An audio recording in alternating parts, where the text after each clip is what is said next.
افغان ولسمشر محمد اشرف غني افغان ځواکونو ته تازه څه وویلې؟ ولسمشر غني پرون ورځ چیرته تللی و او چا سره یې ولیدل؟ درنو لیدونکو السلام علیکم. د افغانستان د اسلامي جمهوریت جمهور رئیس محمد اشرف غني پرون له غرمې وروسته په کورنیو چارو وزارت کې د ملي پولیسو ځانګړو قطاعاتو منصوبینو او رهبري پلاوي سره وکتل. جمهور رئیس غني کورنیو چارو وزارت ته له ورتګ او د تشریفاتو قطعي له معاینې وروسته د ملي پولیسو د شهیدانو په یاد نوي جوړ شوي سلي څخه لیدنه وکړه او د ملي پولیسو د ځانګړو قطاعاتو منصوبینو سره په غونډه کې د هغوی زړورتیا او میړانه وستایله. په دې غونډه کې لومړی د کورنیو چارو وزارت سرپرست ډګر جنرال محمد مسعود اندرابي ټولو امنیتي او دفاعي ځواکونو په ځانګړي ډول د افغانستان پولیسو ته د جمهور رئیس د دوامداره پاملرنې د مننې ترڅنګ وویل ملي پولیس په ټول افغانستان کې د طالبانو او نورو تروریستانو مجرمینو او قاچاقبرانو پر وړاندې د قربانیو په ورکولو سره مبارزه کوي.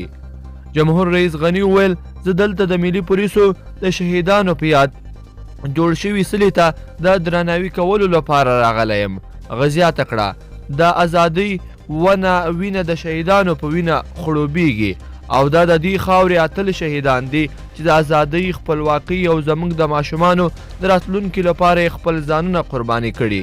جمهور رئیس د کورنیو چارو وزارت رهبرۍ ته په خطاب کې وویل د شهیدانو کورنۍ له یاده ونه باسئ ځکه دوی نورو ځواکونو ته د هیواد او د خلکو د ساتنې په برخه کې بیلګې او الهام بخښونکي دي. د وسلوال پوځ اعلی سرقمندان په ټینګار سره وویل د شهیدانو یادونه به تلپاتې وي او د ملي پولیسو د شهیدانو په یاد د سلي جوړولو له امله د کورنیو چارو وزارت له رهبرۍ څخه مننه کوم. هغه څرګنده کړه نن په داسې حالت کې واقع یو چې افغانستان او اسلامي نړۍ ډیری علما اوسنۍ تحمیلي جګړه جایزه نه بولي او طالبانو له بین المللي ځواکونو سره تړون وکړ خو په خپلو خلکو او د هیواد په امنیتي او دفاعي ځواکونو بریدونه کوي چې دا عمل هیڅ د توجیه وړ نه دی.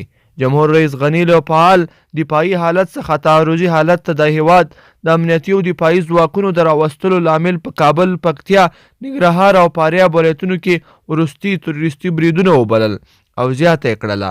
دغه بریدونه د سولې لپاره اسلامي او بشري ارزښتونو څخه وګرځېدل او واضح اړتیا وه چې غلي پاتې نه شو ځکه د هغو کسانو پر وړاندې غلي پاتې کېدل چې زموږ بېګناه ماشومان وژني ګناه ده.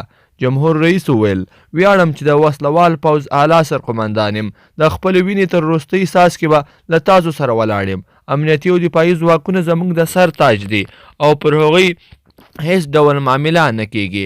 هغه څرګنده کړه د امنیتي او دفاعي ځواکونو ساتنه د ټولو سیاستوالو او خلکو دنده ده. ملت ستاسو ترڅنګ ولاړ دی ځکه تاسو رضاکاران یاست. درنو لیدونکو په دې هیله چې دغه ویډیو به مو راسره تر پایه پورې کتلی وي. که مو ویډیو خوښه شوې ویډیو لایک کړئ، د سره او چینل هم در سره سبسکرایب کړئ.